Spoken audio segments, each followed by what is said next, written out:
नमस्कार दोस्तों।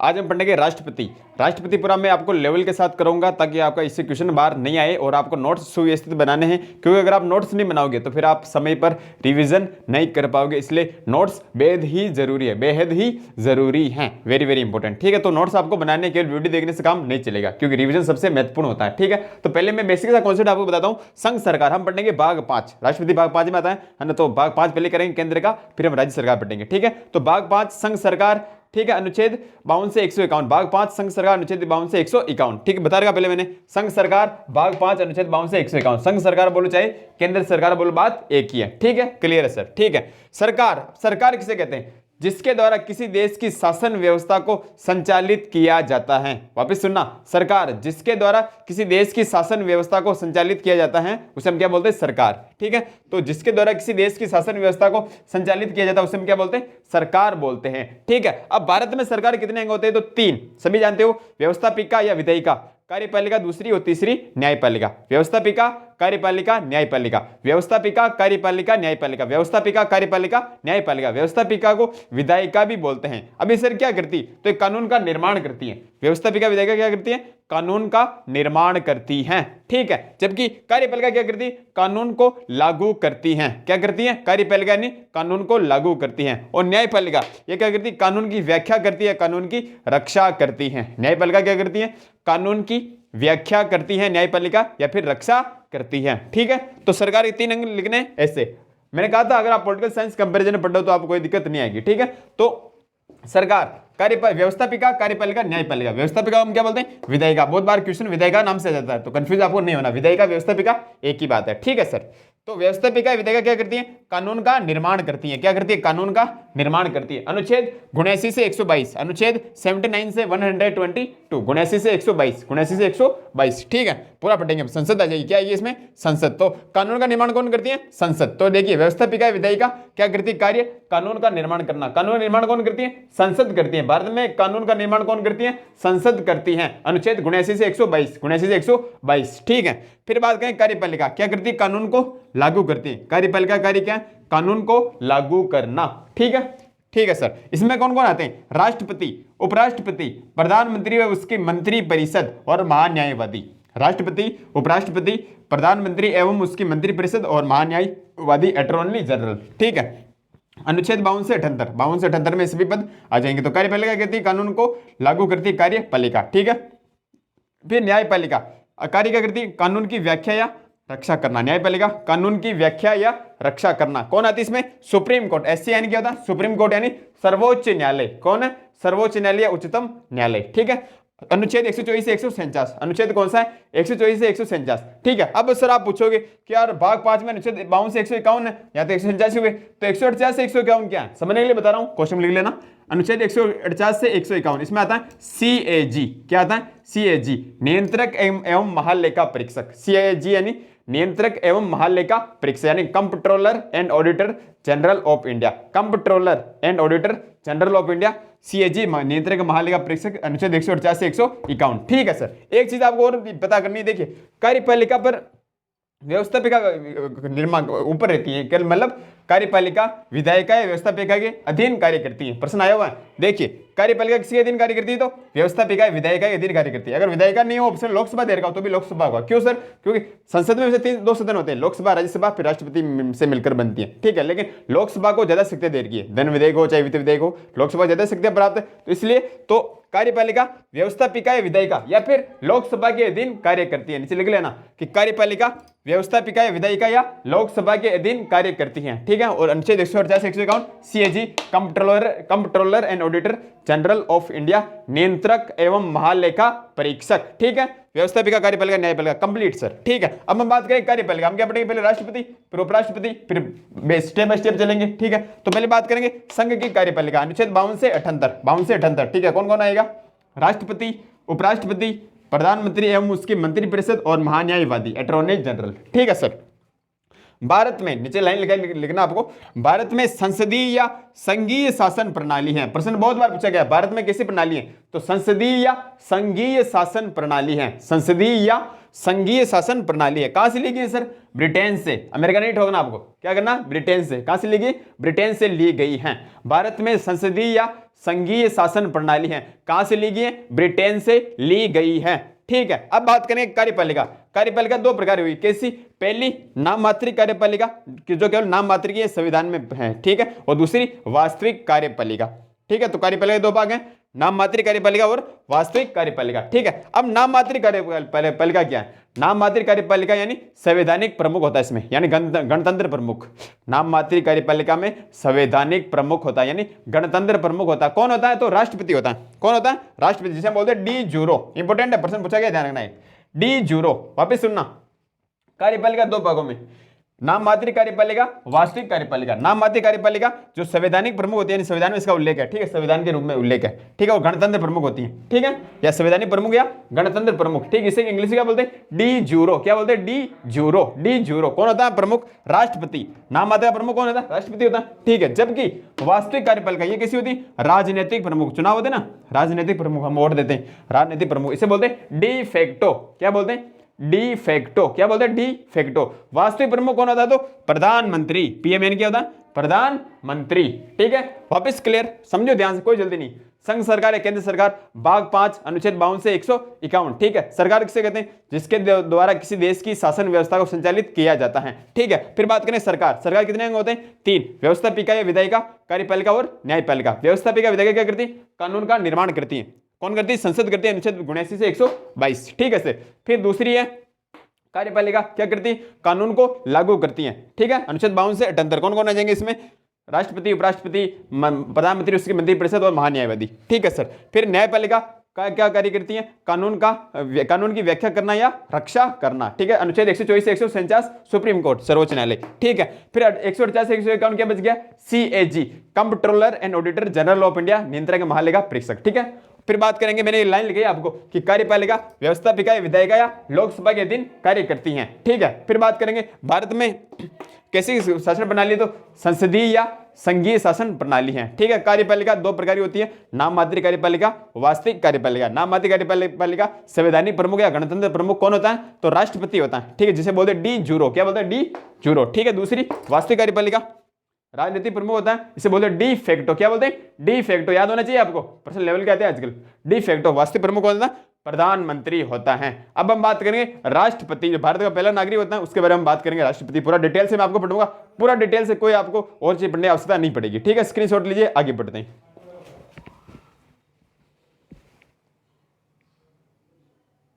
राष्ट्रपति की देखिए, राष्ट्रपति का अनुच्छेद कौन सा है? तो राष्ट्रपति का अनुच्छेद 52 से 62। कौन सा? 52 से 62। बहुत सारे अनुच्छेद में उल्लेख आता है, लेकिन मुख्यतः 52 से 62 है। ठीक है, फिर राष्ट्रपति पढ़ने से पहले पूरा राष्ट्रपति का कॉन्सेप्ट आपके दिमाग में क्लियर होना चाहिए, राष्ट्रपति क्या है। क्योंकि आजकल बड़े बड़े एग्जाम हो चाहे छोटे एग्जाम हो, सभी में ऐसे प्रश्न पूछे जाते हैं कि राष्ट्रपति के बारे में निम्न में से कौन से कथन सत्य हैं। 1 2 1 2 3 1 2 3 4 सभी ऐसे प्रश्न आते हैं, तो इसलिए आपका कॉन्सेप्ट इसका क्लियर होना चाहिए। ठीक है, कॉन्सेप्ट क्लियर के लिए बात करेंगे। देखिए, राष्ट्रपति नाम मात्र की कार्यपालिका, राष्ट्रपति कैसी है? नाम मात्र की कार्यपालिका, बताया मैंने, डी जूरो है ना।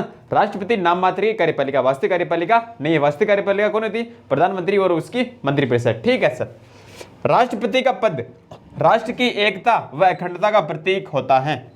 राष्ट्रपति का पद राष्ट्र की एकता और अखंडता का प्रतीक होता है। राष्ट्र की एकता और अखंडता का प्रतीक कौन होता है? राष्ट्रपति का पद। ठीक है सर, भारत का राष्ट्रपति भारत का प्रथम नागरिक होता है। राष्ट्रपति भारत का प्रथम नागरिक होता है। ठीक है, भारत का राष्ट्रपति निर्वाचित होता है क्योंकि भारत गणराज्य है। वेरी वेरी वेरी इंपॉर्टेंट, बहुत बार प्रश्न पूछा गया है कि भारत का राष्ट्रपति होता है। ऑप्शन ए निर्वाचित, ऑप्शन बी नियुक्त, ऑप्शन सी अपने चयनित, ऐसे आते हैं ना। ऑप्शन डी इनमें से कोई नहीं। तो भारत का राष्ट्रपति कैसा होता है? निर्वाचित होता है। कैसा होता है? निर्वाचित। इसका चुनाव होता है, तो भारत का राष्ट्रपति निर्वाचित होता है क्योंकि भारत गणराज्य है। ठीक है, गणराज्य का मतलब क्या होता है? कि राष्ट्रपति का पद वंशानुगत नहीं है। ठीक है, राष्ट्रपति निर्वाचित होता है। ठीक है सर, फिर बात करेंगे भारत के राष्ट्रपति के पद की तुलना किसके समान है? तो ब्रिटेन के राजा के समान है।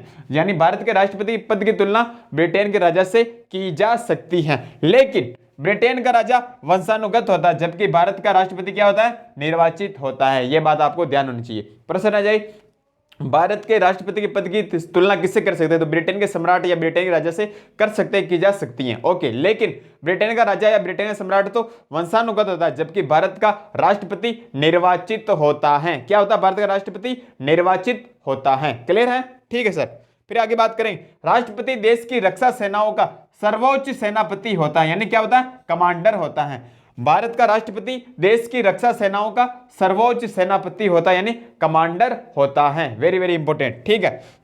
यह बात आपको याद होनी चाहिए। राष्ट्रपति राष्ट्र का प्रतिनिधित्व करता है, राष्ट्रपति राष्ट्र का प्रतिनिधित्व करता है, लेकिन राष्ट्र का नेतृत्व नहीं करता है। वेरी वेरी इंपॉर्टेंट, राष्ट्रपति राष्ट्र का प्रतिनिधित्व करता है। कभी भी सभा होगी, कहीं भी कोई होगा तो आयोजन में राष्ट्रपति होगा, लेकिन नेतृत्व नहीं करता। नेतृत्व कौन करता है, प्रधानमंत्री करता है। इस बात का आपको ध्यान होना चाहिए, ठीक है। तो राष्ट्रपति राष्ट्र का प्रतिनिधित्व करता है, प्रतिनिधित्व, लेकिन नेतृत्व नहीं करता। नेतृत्व कौन करता है, प्रधानमंत्री नेतृत्व करता है, ठीक है। ओके सर, केंद्रीय सरकार की अधिशासी शक्तियां राष्ट्रपति में निहित होती हैं। यूपीएससी में आया था एक बार प्रश्न ये कि केंद्रीय सरकार की अधिशासी शक्तियां किसमें निहित होती है, तो किसमें होती है, राष्ट्रपति में। केंद्रीय सरकार की अधिशासी शक्तियां राष्ट्रपति में निहित होती हैं, ठीक है। अभी वर्तमान राष्ट्रपति कौन है, तो श्री रामनाथ कोविंद है।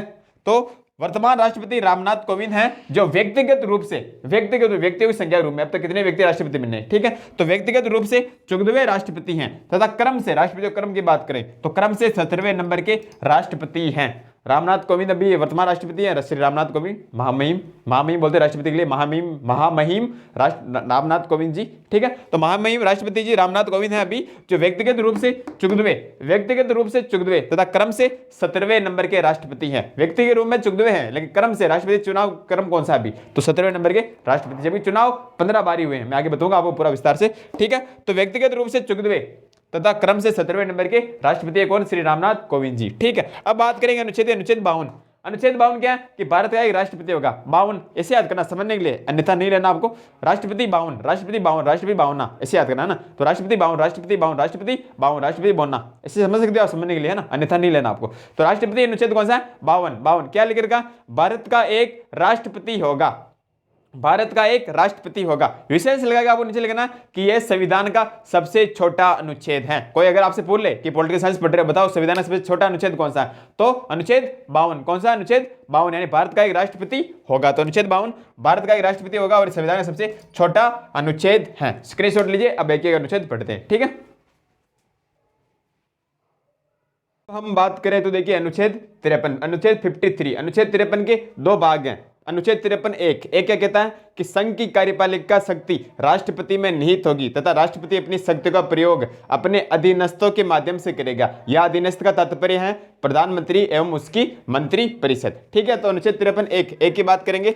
अनुच्छेद 53, इस अनुच्छेद के दो भाग हैं। अनुच्छेद 53 एक, संघ की संपूर्ण कार्यपालिका शक्ति राष्ट्रपति में निहित होगी तथा इस शक्ति का प्रयोग राष्ट्रपति अपने अधीनस्थों, अंडरलाइन कर लेना इसको, अपने अधीनस्थों के माध्यम से करेगा। यहां अधीनस्थ का अर्थ है प्रधानमंत्री व उसकी मंत्री परिषद, ठीक है। अर्थात राष्ट्रपति नाम मात्र कार्यपालिका हो है तथा प्रधानमंत्री वास्तविक कार्यपालिका। राष्ट्रपति नाम मात्र कार्यपालिका होती है, जबकि प्रधानमंत्री व मंत्रिपरिषद उसकी वास्तविक कार्यपालिका होती है। अनुच्छेद 53 एक, ठीक है। अनुच्छेद 53 दो, यानी राष्ट्रपति तीनों सेनाओं का सर्वोच्च सेनापति होता है, कमांडर होता है। अनुच्छेद 53 दो क्या कहता है कि राष्ट्रपति तीनों सेनाओं का सर्वोच्च सेनापति होता है, यानी कमांडर होता है, ठीक है। अनुच्छेद 53 कंप्लीट, ठीक है। अनुच्छेद 54 राष्ट्रपति का निर्वाचन, बड़ा अनुच्छेद है। अनुच्छेद 54 राष्ट्रपति का निर्वाचन है। राष्ट्रपति का चुनाव किस प्रकार होता है, कहां से लिया गया, पहली बात आयरलैंड से लिया गया। कहां से लिया गया, आयरलैंड से। संवैधानिक स्रोत मैंने आपको बताए थे, तब भी बताया था आपको, ठीक है। तो राष्ट्रपति का निर्वाचन की पद्धति, राष्ट्रपति का निर्वाचन कहां से लिया गया, आयरलैंड से लिया गया है। अब बात करेंगे, बड़ी प्रक्रिया है, आराम से समझना, बिल्कुल धीरे धीरे बताऊंगा। देखिए राष्ट्रपति के निर्वाचन में कौन भाग लेते हैं, पहले लेने वाली बात करेंगे। तो देखिए संसद के दोनों सदनों के निर्वाचित सदस्य भाग लेते हैं। कौन लेते हैं, संसद के दोनों सदनों के, यानी लोकसभा और राज्यसभा। तो संसद के दोनों सदनों के निर्वाचित सदस्य तथा संघ व राज्यों के, संघ यानी संघ शासित प्रदेश, केंद्र शासित प्रदेश, दिल्ली और पुडुचेरी दो आते हैं ना, दिल्ली और पुडुचेरी बोलते हैं, पुडुचेरी, ठीक है। तो संघ व राज्यों के विधानसभाओं के, दिल्ली पुडुचेरी और सभी राज्यों के विधानसभाओं के निर्वाचित सदस्य भाग लेते हैं राष्ट्रपति चुनाव में। देखिए वापस सुनना, संसद के दोनों सदनों के, यानी लोकसभा और राज्यसभा दोनों सदनों के निर्वाचित सदस्य तथा संघ व राज्यों के, यानी संघ शासित प्रदेश दिल्ली पुडुचेरी तथा राज्यों के विधानसभाओं के निर्वाचित सदस्य राष्ट्रपति चुनाव में भाग लेते हैं। लेकिन राष्ट्रपति चुनाव में मनोनीत सदस्य भाग नहीं लेते हैं। कहीं कभी मनोनीत सदस्य राष्ट्रपति चुनाव में भाग नहीं लेते। क्यों सर, क्यों नहीं लेते?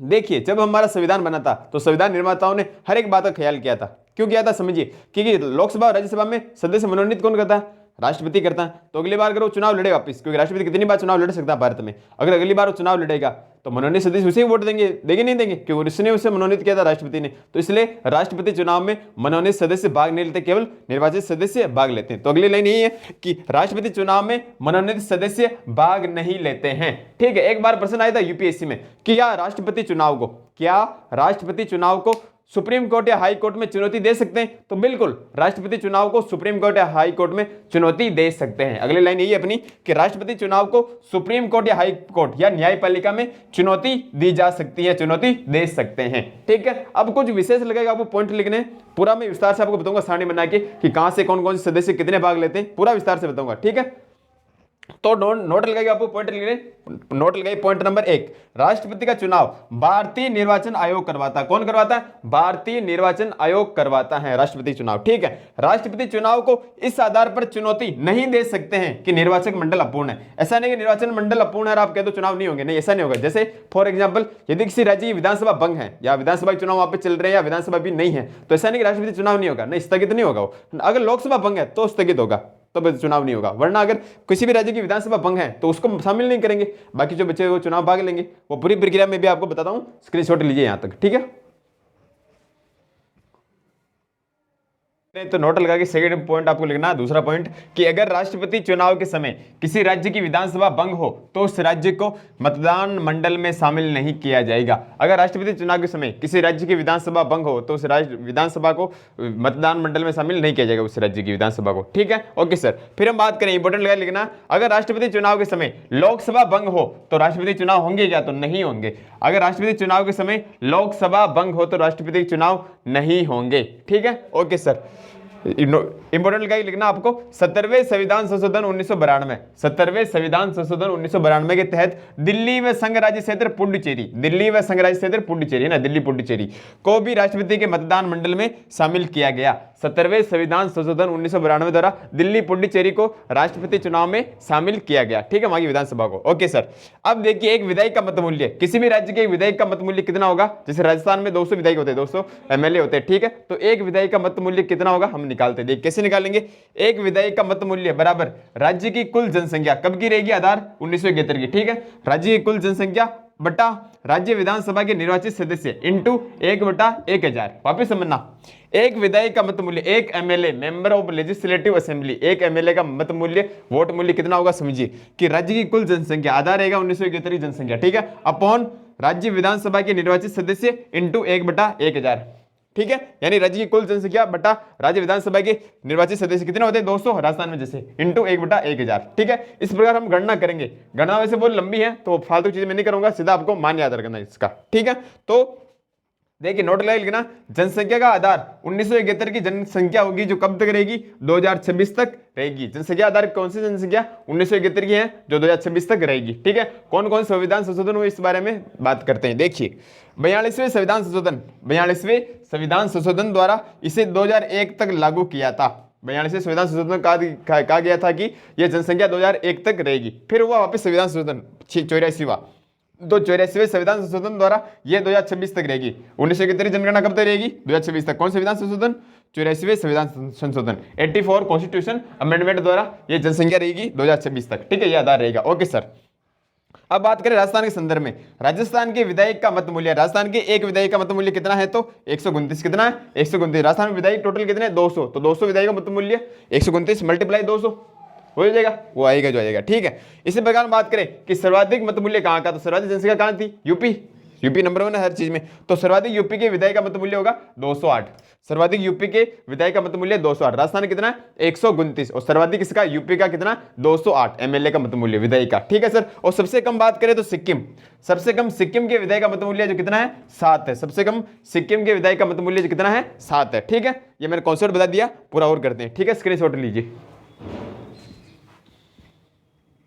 देखिए एक सांसद का मत मूल्य कैसे निकालते हैं? सांसद का यानी एमपी का, मेंबर ऑफ पार्लियामेंट। ठीक है, देखिए एक सांसद का मत मूल्य बराबर दिल्ली प्लस पुडुचेरी यानी पांडिचेरी है ना, दिल्ली प्लस पुडुचेरी प्लस सभी विधायकों के मत मूल्य का योग बटा सभी निर्वाचित सांसदों की संख्या, दोनों सदनों की, लोकसभा और राज्यसभा। वापिस समझना, एक सांसद का मत मूल्य, एक एमपी का मत मूल्य कितना होता है, बराबर दिल्ली प्लस पुडुचेरी प्लस सभी विधायकों के मत मूल्य का योग बटा सभी निर्वाचित सांसदों की संख्या, दोनों सदनों के। ठीक है, अब पूरी बात हम समझते हैं। एक सांसद का मत मूल्य कितना होता है, 708, इस प्रकार निकालेंगे। एक एमपी का मत मूल्य कितना होगा, 708, है ना। सभी एमपी, सभी सांसदों का मत मूल्य समान होता है, कितना होगा, 708 होगा। ठीक है, वापस मैं पूरा समझाता हूँ, रिपीट करता हूँ कि कौन भाग लेते हैं, कौन नहीं लेते, कितने लेते हैं, एमएलए कितने लेते हैं, एमपी कितने लेते हैं, समझते हैं। ठीक है, देखिए मतदान मंडल राष्ट्रपति का, ठीक है, केंद्र और राज्य, केंद्र में कौन है, संसद, और राज्य में विधानमंडल। ठीक है, अब बात करें संसद के अंदर कौन आएंगे, लोकसभा और राज्यसभा। लोकसभा की सीटें कितनी वर्तमान में, 545, और राज्यसभा की 245। ठीक है, अब लोकसभा में से 2 मनोनीत होते थे पहले, अब हटा दिए वर्तमान में, लेकिन बता रहा हूं मैं, 2 मनोनीत होते थे और 543 निर्वाचित होते थे। ठीक है, और राज्यसभा में 233 निर्वाचित और 12 मनोनीत। ठीक है, मैंने कहा था कौन भाग लेंगे, निर्वाचित सदस्य भाग लेंगे, तो ये 2 मनोनीत नहीं लेंगे, 12 भी नहीं लेंगे, हटा दो। बचे कौन, लोकसभा में 543 तो निर्वाचित ये वाले, और राज्यसभा में 233 निर्वाचित, दोनों को योग करो तो ऐड करते कितने हो गए, 776 सांसद हो गए कुल। किससे, संसद से, सांसद है ना, 776 सांसद। वापस समझना, केंद्र में कौन है, संसद, लोकसभा और राज्यसभा 2 सदन हो गए। लोकसभा में 545 कुल है, राज्यसभा में 245 वर्तमान में सीटें। ठीक है, लोकसभा के निर्वाचित कितने, 543, राज्यसभा के निर्वाचित कितने, 233, 543 प्लस 233 दोनों ऐड करो, योग करो, कितना आएगा, 776 सांसद। कुल एमएलए कितने भाग लेते हैं राष्ट्रपति चुनाव में, 776 सांसद भाग लेते हैं। एमपी, एमएलए नहीं सॉरी, एमपी भाग लेते हैं 776। ओके, अब बात करें राज्य के संदर्भ में, राज्य में कौन है, विधानमंडल। विधानमंडल के 2 सदन है, विधानसभा और विधान परिषद। विधानसभा में कौन कौन भाग लेंगे, तो 28 राज्य और 2 केंद्र शासित प्रदेश, 28 राज्य और 2 केंद्र शासित प्रदेश भाग लेंगे, दिल्ली और पुडुचेरी। ठीक है, तो कुल एमएलए कितने होंगे, कुल member of legislative assembly MLA होंगे 4120, 4120, 4120 एमएलए कुल भाग लेंगे। ठीक है, जबकि विधान परिषद राष्ट्रपति चुनाव भाग नहीं लेंगे। राष्ट्रपति विधान परिषद रहेगी बड़ा उच्च सदन राज्य में, तो इसके सदस्य राष्ट्रपति चुनाव में भाग नहीं लेंगे। ठीक है, तो कुल कितने हो गए, एमएलए हो गए 4120 और सांसद 776, सांसद हो गए 776। ठीक है, अब नोट लगाइए, आपको विशेष पॉइंट लिखने, पहला 4120 विधायकों का मत मूल्य बराबर 776 सांसदों का मत मूल्य, यानी सीधी सी बात समझो, 4120 टोटल विधायक है ना, तो 4120 विधायकों के का मत मूल्य बराबर 776 सांसदों का मत मूल्य, यानी विधायकों का मत मूल्य और सांसदों का मत मूल्य बराबर होगा। ठीक है, 4120 विधायकों का मत मूल्य बराबर 776 सांसदों का मत मूल्य। क्लियर है, ठीक है सर। अब बात करें दूसरे पॉइंट लगाइए, लिखना सभी सांसदों का मत मूल्य समान होता है। भारत में कोई भी सांसद हो, सभी का मत मूल्य समान होता है, कितना रहेगा, 708 रहेगा। ठीक है, लेकिन हर राज्य में विधायकों का मत मूल्य अलग अलग होता है, हर एमएलए का मत मूल्य अलग अलग होगा। कैसे, राज्य में जैसे राजस्थान में बात करें कितना होगा, 129 रहता है, जब यूपी में 208 और सिक्किम में विधायक का मत मूल्य 7 रहता है। ठीक है, तो सभी जगह अलग अलग रहता है। ये हो गया अनुच्छेद 54 कंप्लीट। अब पढ़ेंगे अनुच्छेद 55, स्क्रीनशॉट लीजिए। अनुच्छेद 55 क्या कहता है कि राष्ट्रपति का चुनाव आनुपातिक प्रतिनिधित्व की एकल संक्रमणीय मत प्रणाली द्वारा होता है। राष्ट्रपति चुनाव कैसे होता है, आनुपातिक प्रतिनिधित्व की एकल संक्रमणीय मत प्रणाली द्वारा, आनुपातिक प्रतिनिधित्व की एकल संक्रमणीय मत प्रणाली, आनुपातिक प्रतिनिधित्व की एकल संक्रमणीय मत प्रणाली, बार बार बोलो याद हो जाएगा। ठीक है सॉरी, आनुपातिक प्रतिनिधित्व की एकल संक्रमणीय मत प्रणाली, आनुपातिक प्रतिनिधित्व की एकल संक्रमणीय मत प्रणाली द्वारा राष्ट्रपति चुनाव होता है। अब ये क्या होती है, तो इससे विस्तार पूर्वक चीज है, ये बहुत कठिन चीज आती है, कभी टाइम मिलेगा बताएंगे, वरना नॉर्मल एग्जाम नहीं पूछते क्या होती पद्धति, लेकिन लिखित एग्जाम में पूछते हैं, तो कभी बाद में बताएंगे। ठीक है, तो आनुपातिक प्रतिनिधित्व की एकल संक्रमणीय मत प्रणाली द्वारा राष्ट्रपति चुनाव होता है। ठीक है, नोट लगेगा आपको लिखना, आनुपातिक प्रतिनिधित्व प्रणाली के प्रतिपादक कौन थे, तो कौन थे, थॉमस हेयर। कौन थे, थॉमस हेयर, इसलिए इसे हेयर प्रणाली भी कहते हैं। क्या कहते हैं, हेयर प्रणाली भी कहते हैं। ठीक है सर, फिर हम बात करें आनुपातिक प्रतिनिधित्व प्रणाली क्या है, तो समझिए, थोड़ा समझाता हूं कि राष्ट्रपति चुनाव में जितने वोट डाले गए, कुल वोट डाले गए, उसमें से वैध मतों का 50% प्लस 1 आने पर ही राष्ट्रपति घोषित होगा। राष्ट्रपति चुनाव में जितने वोट डाले गए उसमें से आधे वोट प्लस 1, आधे वोट से 1 ज्यादा है ना, 50% प्लस 1 आने पर ही राष्ट्रपति घोषित होगा वैध मतों का। ठीक है, तो वैध मतों का 50% प्लस 1 वोट आने पर ही राष्ट्रपति घोषित होगा। ठीक है, यह आनुपातिक प्रतिनिधित्व की प्रणाली होती है, कभी बाद में बताऊंगा विस्तार से, लंबी चौड़ी प्रक्रिया, वीडियो लंबा हो जाएगा इसलिए। ठीक है, फिर बात करें, नोट लगाइए, आपको लिखना वीवी गिरी भारत के एकमात्र राष्ट्रपति हैं जिनके समय द्वितीय मतगणना हुई। वीवी गिरी एकमात्र राष्ट्रपति हैं जिनके समय द्वितीय मतगणना हुई। द्वितीय यानी वी ऐसे होता है, देखिए वी ऐसे होता है, तो द्वितीय मतगणना हुई वीवी गिरी। वीवी गिरी याद कर लेना, ठीक है, वीवी 2 बार आ रहा है, ठीक है। तो वीवी गिरी भारत के एकमात्र राष्ट्रपति है जिनके समय द्वितीय मतगणना हुई तथा इन्होंने नीलम संजीव रेड्डी, किसको, नीलम संजीव रेड्डी जो आरबीआई के प्रथम गवर्नर थे, को हराया था। किसको हराया था, वीवी गिरी ने नीलम संजीव रेड्डी को हराया था जो आरबीआई के प्रथम गवर्नर थे। पूछा गया परीक्षा में प्रश्न, आरबीआई के प्रथम गवर्नर कौन थे, तो नीलम संजीव रेड्डी, ठीक है, इनको हराया था, ठीक है सर। दूसरा पॉइंट लिखना, सबसे कम मतों से जीतने वाले राष्ट्रपति कौन है, तो ये भी वीवी गिरी हैं, 50.2 यानी 50.2% से जीते थे, है ना, वीवी गिरी। सबसे कम मतों से जीतने वाले राष्ट्रपति वीवी गिरी, और सर्वाधिक वोटों से जीतने वाले राष्ट्रपति डॉक्टर राजेंद्र प्रसाद, पहले वाले आएंगे हमेशा। तो अधिकतम मतों से जीतने वाले राष्ट्रपति डॉक्टर राजेंद्र प्रसाद, कौन है, डॉक्टर राजेंद्र प्रसाद, ठीक है। ये अनुच्छेद 55 कंप्लीट है, यानी सीधी सी बात है, अनुच्छेद 55 क्या कहता है कि राष्ट्रपति का चुनाव आनुपातिक प्रतिनिधित्व की एकल संक्रमणीय मत प्रणाली द्वारा होगा, ठीक है। अनुच्छेद 54 क्या था, राष्ट्रपति निर्वाचन पद्धति थी पूरी, ठीक है। अब अनुच्छेद 56 कार्यकाल, राष्ट्रपति का कार्यकाल कितना होगा, तो इंपोर्टेंट ध्यान रखना, पद ग्रहण की तिथि से राष्ट्रपति कार्यकाल होगा 5 वर्ष। पद ग्रहण की तिथि से, जिस दिन पद ग्रहण करे तो पद ग्रहण की तिथि से 5 वर्ष राष्ट्रपति कार्यकाल होता है, ठीक है, क्लियर है। 5 वर्ष से पूर्व भी कार्यकाल हो सकता, कब हो सकता, 3 कंडीशन है। पहली, मृत्यु हो जाए, अगर राष्ट्रपति मृत्यु हो जाए तो भी राष्ट्रपति कार्यकाल 5 से कम हो जाएगा, ठीक है। दूसरी, महाभियोग द्वारा राष्ट्रपति को हटा दें, महाभियोग अनुच्छेद 61 में आएगा, तो महाभियोग द्वारा राष्ट्रपति को हम हटा दें, ठीक है। या फिर राष्ट्रपति त्यागपत्र दे दे। 5 वर्ष से पूर्व राष्ट्रपति कार्यकाल कब हो सकता है, पहली कंडीशन मृत्यु हो जाए, दूसरी महाभियोग द्वारा हटा दे, और तीसरी वो अपने पद से त्यागपत्र दे दे, ठीक है। अब सर वो त्यागपत्र दे कैसे, क्या देता है, विशेष लगा लिखना कि राष्ट्रपति अपना त्यागपत्र किसको देगा, उपराष्ट्रपति को। राष्ट्रपति अपना त्यागपत्र किसे देगा, उपराष्ट्रपति को, तथा उपराष्ट्रपति इसकी सूचना लोकसभा अध्यक्ष को देगा। किसको देगा, लोकसभा अध्यक्ष को देगा। वापस सुनना, राष्ट्रपति अपना त्यागपत्र उपराष्ट्रपति को देगा तथा उपराष्ट्रपति इसकी सूचना लोकसभा अध्यक्ष को देगा, ठीक है, क्लियर है सर, ओके। दूसरा पॉइंट लिखना इंपॉर्टेंट कि अमेरिका के राष्ट्रपति कार्यकाल कितना होता है, हमारे कितना होता है 5 वर्ष, तो अमेरिका राष्ट्रपति कार्यकाल कितना होता है 4 वर्ष होता है, ठीक है। तो अमेरिका राष्ट्रपति कार्यकाल होता है 4 वर्ष, जबकि स्विट्जरलैंड के राष्ट्रपति कार्यकाल होता है 1 वर्ष। ये भी आपको लिख लेना, बाई चांस भूल कभी कभी। तो अमेरिका राष्ट्रपति कार्यकाल होता है 4 वर्ष और स्विट्जरलैंड का राष्ट्रपति कार्यकाल होता है 1 वर्ष, जबकि भारत के राष्ट्रपति कार्यकाल पद ग्रहण की तिथि से 5 वर्ष होता है, ठीक है। स्क्रीनशॉट लीजिए, आगे और पढ़ते हैं। अनुच्छेद 57 क्या कहता है, पुनः निर्वाचन। भारत का राष्ट्रपति अनिश्चित बार पुनः निर्वाचित हो सकता है। भारत का राष्ट्रपति कितनी भी बार भारत में राष्ट्रपति बन सकता है, ऐसा नहीं कि 1 बार 2 बार, ऐसी कोई कंडीशन नहीं है, बाध्यता नहीं है, ठीक है। तो अनुच्छेद 57 क्या कहता है, राष्ट्रपति का पुनः निर्वाचन, यानी भारत में राष्ट्रपति कितनी भी बार कोई भी एक व्यक्ति राष्ट्रपति बन सकता है। नोट लगेगा आपको लिखना कि अमेरिका में कोई भी व्यक्ति राष्ट्रपति केवल 2 ही बार बन सकता है, अमेरिका में केवल 2 बार ही बन सकता है, ठीक है। तो नोट, अमेरिका में केवल 2 बार ही राष्ट्रपति बन सकते हैं, ठीक है। अनुच्छेद 58 योग्यता, राष्ट्रपति बनने के लिए क्या योग्यता होनी चाहिए, तो सबसे महत्वपूर्ण उम्र होनी चाहिए 35 वर्ष। कितनी, 35 वर्ष। समझना, देख 1 2 3 लोकसभा, 1 होती है राज्यसभा और होती है राष्ट्रपति, तीनों से मिलकर बनती है संसद, है ना। तो लोकसभा सदस्य बनने के लिए उम्र चाहिए न्यूनतम 25, राज्यसभा 30 और राष्ट्रपति 35। 25 30 35, लोकसभा राज्यसभा राष्ट्रपति 25 30 35, 25 30 35, 25 30 35, ठीक है। इसी प्रकार हम संसद अपने विधानमंडल बात करें तो 1 होती है विधानसभा, 1 होती है विधानसभा, 1 होती है विधान परिषद और 1 होता है राज्यपाल, राज्य में होता है ऐसे, ठीक है। तो विधानसभा के सदस्य बनने के लिए 25, विधान परिषद सदस्य बनने के लिए 30 वर्ष और राज्यपाल के लिए 35 वर्ष, 25 30 35, यही क्रम चलेगा, ठीक है। तो ये सीधा सा क्रम है, तो आपको याद होना चाहिए। तो राष्ट्रपति बनने के लिए कितनी उम्र होनी चाहिए, तो सर होनी चाहिए 35 वर्ष। कितनी होनी चाहिए, 35 वर्ष। दूसरी बात कि वह किसी लाभ के पद पर नहीं होना चाहिए, लाभ के पद पर नहीं होना चाहिए। तीसरी बात, वह भारत का नागरिक होना चाहिए, लेकिन कैसे, जन्म से होना चाहिए, ठीक है, भारत का नागरिक होना चाहिए जन्म से, ठीक है। चौथी कंडीशन है लोकसभा का सांसद बनने की योग्यता रखता हो लेकिन सांसद नहीं होना चाहिए। जो भारत के राष्ट्रपति बनने के लिए लोकसभा का सांसद बनने की योग्यता वो आदमी रखता हो लेकिन लोकसभा सदस्य नहीं होना चाहिए, ठीक है, ओके सर, सांसद नहीं होना चाहिए, ओके।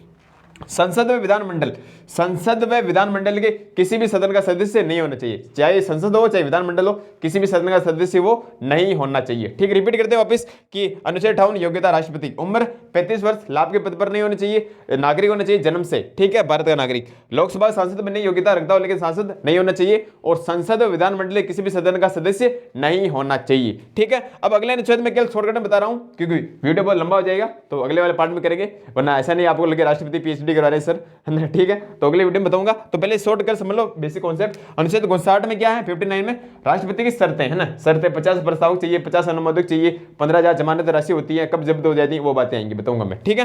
फिर अनुच्छेद 60 शपथ, राष्ट्रपति की शपथ कौन दिलाता, तो भारत का सर्वोच्च न्यायालय का न्यायाधीश दिलाता है, नहीं सुप्रीम कोर्ट का मुख्य न्यायाधीश दिलाता है, ठीक है, वो मैं बताऊंगा, ठीक है। अनुच्छेद 61 वेरी वेरी इंपॉर्टेंट, सबसे ज्यादा यही पूछा जाता है, वेरी वेरी इंपॉर्टेंट। अनुच्छेद 61 महाभियोग, राष्ट्रपति का महाभियोग, राष्ट्रपति पर महाभियोग कैसे लगाते हैं, राष्ट्रपति हटाने की प्रक्रिया होती है महाभियोग, तो वो बताऊंगा मैं अगले वीडियो में, ठीक है। और फिर अनुच्छेद 62 हटा देंगे तो राष्ट्रपति पद खाली हो जाएगा। तो अनुच्छेद 62 है राष्ट्रपति की आकस्मिक रिक्तता, यानी राष्ट्रपति का पद रिक्त ऑटोमेटिक हो जाना एकदम, है ना, ठीक है। तो वापिस अनुच्छेद 59 शर्तें, 60 में शपथ कौन दिलाता, भारत का मुख्य न्यायाधीश, अनुच्छेद 61 महाभियोग, ठीक है, और अनुच्छेद 62 राष्ट्रपति की आकस्मिक रिक्तता, ठीक है। ये पहला पार्ट हुआ, इसके बाद राष्ट्रपति बताऊंगा, पूरा लेवल से हम चलेंगे, कोई भी दिक्कत आपको नहीं आएगी, कोई भी दिक्कत नहीं आएगी, आप नोट्स बनाना, आपको अच्छे से समझ में आएगा, ठीक है। धन्यवाद, और आपको कैसा लगा आप वीडियो जरूर बताना, नोट्स आपको बनाने, ठीक है।